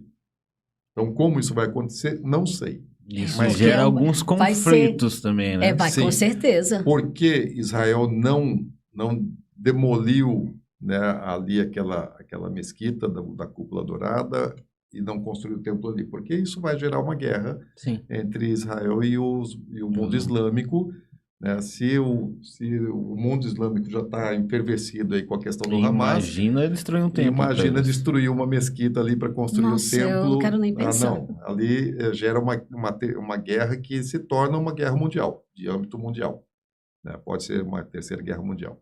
Pastor, E pode ser a guerra que vá A volta de Jesus. vai possibilitar primeiramente o acordo de paz, a reconstrução do templo, né? E depois futuramente E depois vem... Pastor, perguntando para o senhor, vamos voltar um pouquinho para cá. Nós passamos por um momento difícil, 2020, 2021, 2022, tivemos uma pandemia mundial, algo que ninguém estava esperando, ninguém estava preparado, e até mesmo os cristãos se estarreceram com a força e a magnitude disso tudo. O senhor é um sobrevivente, porque Deus fez um trabalho na tua vida, o senhor contou que ficou 52 dias em 53. coma. 53 dias em coma, né? Não, 53 de UTI. Em coma foram 20 e poucos dias. 25, se não me engano. Mas passou ali, vamos falar assim, passou à beira da morte, né? Esteve à beira de se encontrar com Jesus lá. Quando o senhor voltou dessa pandemia, como foi que o senhor viu o mundo novamente e como foi que a sua ação profética se manifestou novamente? Porque agora você vê que o senhor está de volta, após um mundo todo mudado, porque a pandemia mudou o mundo inteiro. Mudou muitas coisas do que estavam estabelecidas, já foram mudadas. Sim. E aí você vê que tem pessoas, jovens, crianças e adultos para serem trabalhados na presença de Deus. Com a sua volta, o que é que mudou no teu pensamento e na sua forma de trabalhar a partir de agora? Só fortaleceu um pouco mais aquilo que eu já sabia, né? O propósito. Na verdade, eu estou completando aquilo que eu já tinha iniciado antes da pandemia. Então, voltei para isso, né? Eu tive muitas experiências nesses dias de UTI no tempo que eu estava em coma. Então, a gente gostaria que o senhor falasse sobre isso, assim, como aconteceu tudo, porque, assim, eu lembro, né, que até quando o senhor saiu, a sua igreja, não toda, mas muita gente estava lá, e foi muito emocionante. E eu sei que o senhor teve experiências com Deus naquele lugar. Sim, muitas. É que isso é algo extenso, né? Pontuando algumas coisas. Primeiro, tem coisa que a gente fala que as pessoas podem assim questionar, não acreditar. Mas eu tive experiências fora do corpo, né? O meu espírito não estava no corpo durante algum tempo, no período que eu estava em coma. Não todo o período do coma, mas algum tempo do coma, o meu espírito estava ausente do meu corpo, né? Isso é bíblico, né? Paulo fala a respeito, conheço alguém que esteve no terceiro céu, não sei se corpo ou fora do corpo, né? Então, eu tive experiências fora do corpo.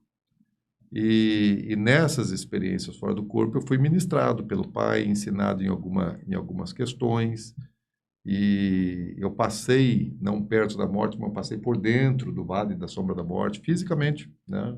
Atravessei esse lugar, conheci um lugar que eu sabia ser o Vale da Sombra da Morte, e de lá foi que eu voltei. Do final, eu lembro a minha chegada e eu lembro a minha saída no Vale da Sombra da Morte. Então, quando eu estava no final do Vale da Sombra da Morte, que eu estava para entrar na eternidade, foi que as orações me trouxeram de volta. Eu estava decidido já a ir, né? É longa essa questão. E aí uma voz me disse, que não foi a voz de Deus, mas uma voz que vinha da terra, dizendo assim, mas tem muita gente orando por você. E eu ainda pergunto assim, mas é justo o que eles querem? Porque eu quero ir, e eles estão pedindo para eu voltar. E aí, depois de uma pausa, eu dei um grito lá e falei assim, eu decido concordar com as orações. Quando eu decidi concordar com as orações, o meu espírito voltou para o corpo. Ainda em coma, né? Eu não saí do coma naquele momento, eu saí do coma, eu acordei uma semana depois. Né? Mas isso, eu acredito, aconteceu a minha volta para o corpo quando no dia que os médicos tinham determinado a minha morte, que seria assim, dia 19 de setembro de 2020, falou que eu não passaria daquele dia, que se eu chegasse no dia 20, seria assim, por muito vigor, mas não passaria dele. E aí eu voltei para o meu corpo e o meu corpo reagiu no dia 20 de setembro. Dia 19 tive uma crise, né, muito grande, assim, que os médicos falaram que eu não ia sobreviver. E daí no dia 20 meu corpo começou a reagir. Eu acredito que foi quando o meu espírito voltou para o corpo. Uma semana depois eu acordei. E quando eu estava lá, né, eu entendi que a minha volta seria por um tempo breve. Aliás, o Senhor falou comigo que a minha volta que seria por um tempo breve. E que eu ia completar, né, que eu tinha que completar alguma coisa que não estava pronta ainda. Mas não te assusta esse tempo breve? Me assusta porque ele demora muito. Porque, assim, eu estava lá, eu não queria mais estar aqui.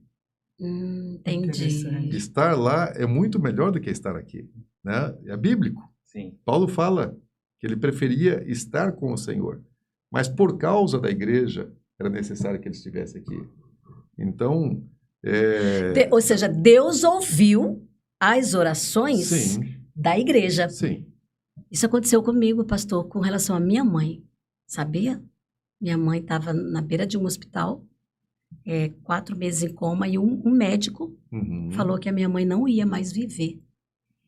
E aí, naquele momento, eu e minhas irmãs, assim, eu falei, peraí, naquele momento, assim, me veio uma força. Eu falei assim, peraí, mas ele é médico, eu respeito a ciência toda, mas ele não vai determinar a morte da minha mãe. Então, naquele momento, eu me revoltei e eu fui numa igreja, que eu não sou dessa igreja, Sim. mas eu posso falar. Eu fui na Congregação Cristã. Uhum. Ali, um homem que eu nunca vi na minha vida, eu digo a mesma coisa que o senhor fala. Quem não quiser acreditar, que não acredite. Mas eu tive uma experiência com Deus vivíssima. Foi Deus purinho, como eles falam. E por isso que eu acredito no que o senhor está falando. Porque eu creio que foi exatamente isso que aconteceu. Porque foi sua experiência com Deus. E aí, eu fui lá, eu falei, Deus, a minha mãe vai ou não vai viver? Eu só quero isso. E Deus falou na palavra. Não temas, não morrerás. Aí eu fiquei toda alegre e todo mundo querendo tirar a minha alegria. Não, Karina, isso é coisa da sua cabeça e tal. Eu falei, não é coisa da minha cabeça. Porque Deus falou comigo, não foi com vocês. E eu batia nessa tecla e tudo. Então, assim, é muito maravilhoso. Quando a gente recebe uma palavra, e eu não conhecia aquele homem que estava lá. Ele não sabia o que só eu e Deus. Né? Então, assim, foi uma experiência muito grande. Por isso que eu acredito. E as nossas experiências elas precisam ter fundamento bíblico, né? Sim. Precisa ter base bíblica. Então, a gente não pode fazer doutrina em cima de experiência. Mas elas, casadas com o fundamento da palavra, nos fortalecem muito. Então, eu sei o que eu estou fazendo aqui e eu sei para onde eu vou depois. Sim. Amém. Então, é maravilhoso você saber, né, que existe algo te esperando depois dessa vida e que é muito superior a tudo aquilo que nós podemos experimentar nesse mundo. Então, eu não fico assustado. A morte não é um problema para quem está salvo. A morte é uma promoção. Sim. A morte não é uma derrota, é uma promoção. Né? Você está saindo do estado físico e a Bíblia Paulo fala que esse corpo aqui é uma tenda, é uma sucá, né? É um tabernáculo. E ele vai ser substituído por um corpo glorificado. E isso Gratificante. Não dá para explicar, né? A mente humana não conhece isso. Paulo fala a respeito disso. É um mistério, né? Mas a Bíblia fala sobre isso. As coisas que Deus tem reservado para aqueles que o amam, né, são inefáveis. O olho não viu, o coração não sentiu, os ouvidos não ouviram. Mas é grande demais. Deus é muito, muito bom. Deus é generoso. Deus é generoso. Deus não é opressor, né? É uma mentira do diabo achar que assim, não, a vida de crente, a vida cristã, a vida com Deus é uma vida ruim. Não. Não, Deus ele me dá a oportunidade de eu servi-lo por um tempinho aqui na terra, poucos anos, e me dá uma recompensa eterna. É um pagamento, né? Porque o galardão é pagamento. A salvação é gratuita. Jesus morreu no nosso lugar, não tem como eu pagar pela minha salvação. Mas a recompensa, o galardão, é pagamento. É retribuição por algo feito. Então, eu faço por um tempinho. E o meu pagamento é eterno. É gigante. É inexplicável. Deus é muito, muito, muito generoso. O amor de Deus, a grandiosidade do propósito de Deus é inexplicável. Agora, o mundo não entende. Né? Por que as pessoas estão longe de Deus? Porque elas não enxergam, porque elas não veem, porque o diabo ele cega, porque ele engana, porque ele mente. E o mundo está debaixo de um engano, de uma mentira. Não consegue entender, não consegue ver Deus, não consegue sentir Deus e ainda se rebela contra Deus, Sim. achando que Deus é mau. E essa desinformação, né, pastor, que muitas vezes gera, que nem uma vez eu li num livro que existe 3 etapas da informação, que primeiro você forma, depois você transforma e por último você informa. Uhum. E nós estamos nessa era da informação. E pegando um gancho para entrar no assunto que eu queria conversar com o senhor naquela hora que a gente estava falando sobre o Ministério, a Arte e Justiça, foi por conta dessa desinformação que foi criada a escola da Arte e Justiça, porque hoje o Ministério ele tem uma escola, né? O Educar. E aí eu já quero aproveitar e perguntar como é feito esse trabalho e se esse trabalho agrega também a juventude, agrega somente as pessoas com mais idade, qual é o trabalho feito em relação ao colégio? Então, o colégio, ele por enquanto, ele tem ensino infantil e fundamental. Né? Vai sim continuar crescendo. Nós vamos ter pelo menos seminário, não sei se nós vamos ter outros cursos de nível superior, mas seminário sim, né? Até lá nós vamos chegar. Como começou esse colégio? Eu recebi uma palavra profética em 2010, né? O profeta Amaro, que o Senhor já o levou durante a pandemia, e ele profetizou muitas coisas a respeito da arte de justiça que estão acontecendo, né? Quando ele profetizou eram assim totalmente fora da nossa realidade. Hoje são reais. E o colégio é uma das coisas que ele profetizou, falou que nós teríamos de berçário e seminário. Olha. Isso, daí em 2019 nós começamos a preparar a documentação para termos um colégio. E como nós temos bastante trabalho social, pensei assim que seria um colégio voltado para um público mais carente, um colégio mais social, né? E aí Deus falou claramente assim que não, que ele queria excelência, porque aqueles que têm condição são tão carentes quanto aqueles que não têm. E que nós precisávamos oferecer um ambiente escolar saudável, né, para famílias que tinham condição, não só para famílias que não têm condição. Aí começamos então a estruturar um colégio com ensino infantil primeiro, começando de berçário, mas só ensino infantil, sem fundamental, jardim de infância, maternal, berçário, né? E começamos em 2020. E nós fomos buscar parceiros. E nós pegamos Mackenzie. Mackenzie tem mais de 150 anos de experiência educacional, assim, não precisa de apresentação. Sim. Né? E Mackenzie tem um segmento confessional, que é o que nós adotamos, né? Tem o laico e o confessional.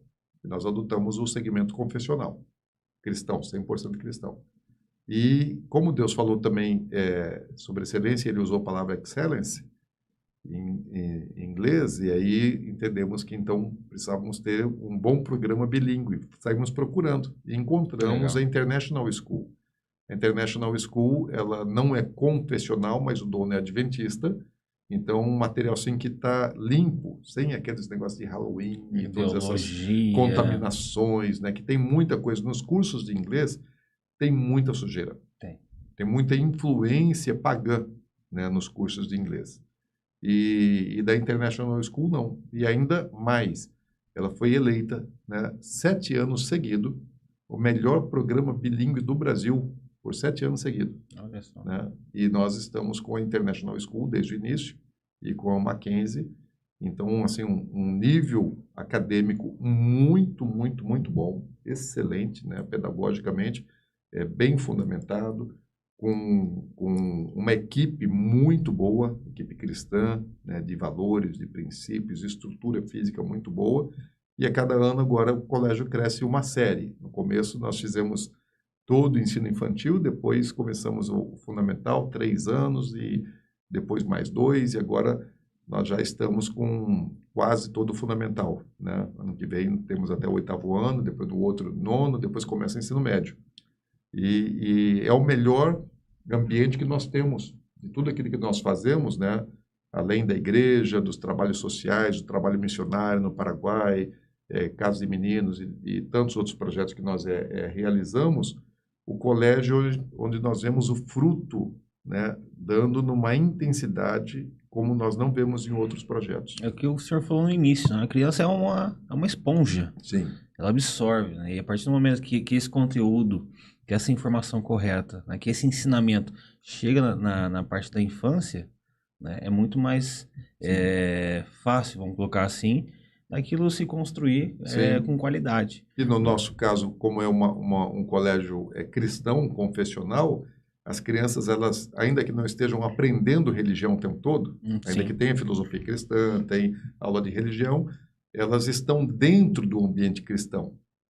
Então, se ora, né, vai fazer as refeições, vai começar uma aula, então tem oração, tem atividades cristãs, e a maior parte dos filhos dos alunos são de famílias cristãs, né? Não é 100%, mas a maior parte são famílias cristãs. E então você tem um ambiente cristão onde a criança ela não sofre bullying por ser cristã. Sim. Ao contrário, o ambiente, o normal é ser cristão. Aí você vê muitas crianças que vêm de famílias não evangélicas que chegam lá e se apaixonam por Jesus. Legal, olha, que maravilha. É um trabalho que Deus lhe deu. Então, assim, Deus lhe deu algo o senhor foi presenteado muito muitas grande. vezes, né? Porque tudo foi promessa na tua vida. É verdade. Eu era um adolescente perdido. Que Deus encontrou, que Sim. Deus achou. Mas é o seguinte, gente, Antes olha... da fundação do mundo. É verdade, é verdade. Ainda no ventre da sua mãe, não é verdade? Porque é isso que Deus fala com a gente, né? Exatamente. Eu queria tanto conversar mais coisas. Eu falei que eu ia perguntar para ele sobre o Shabá, o sábado, que eu realmente não consigo entender. Na verdade, eu entendo que realmente o sábado é o sábado do Senhor. Porém, como é algo conflituoso, né? Então, eu acho que eu vou deixar por aqui, eu não vou perguntar, mas eu sei que o senhor faz o Shabá, a sua igreja, e eu fiquei tão feliz. E hoje é Shabá. E hoje é Shabá. Por isso que eu falei que eu tenho o meu compromisso de família. Exato. Tenho o meu jantar de Shabá. Pronto, então por isso a gente vai encerrar por aqui. Eu não queria, sinceramente, o papo eu não queria. Tá muito bom. Eu tô com várias perguntas. Mas aí aqui. a gente vai fazer o seguinte: a gente já vai curiosidade deixar. que vai despertando. Não, a gente vai deixar para uma próxima vez, Mas, claro. Karina, deixa eu, em 3 minutinhos eu dou Pode falar. uma pílula sobre Shabá. Tá. Vamos lá. Primeiro, Shabá não é da lei. Deus santificou o 7º dia na criação. E falou: esse dia é Kadosh, é santo. E a Bíblia nunca mais dessantificou. Jesus não dessantificou o Shabá, né? Deus não dessantificou o Shabá, os apóstolos não dessantificaram o Shabá, Deus santificou na criação e continua sendo Kadosh. Né? É um dia... Continua sendo o dia separado. Sim, e que aponta para o milênio, que aponta para o governo de Cristo. Jesus é o nosso Shabá, e porque ele é o rei do milênio, né? Do 7º milênio. Não dá para a gente entrar nesse assunto, que a gente se estende. Mas o Shabá não é da lei.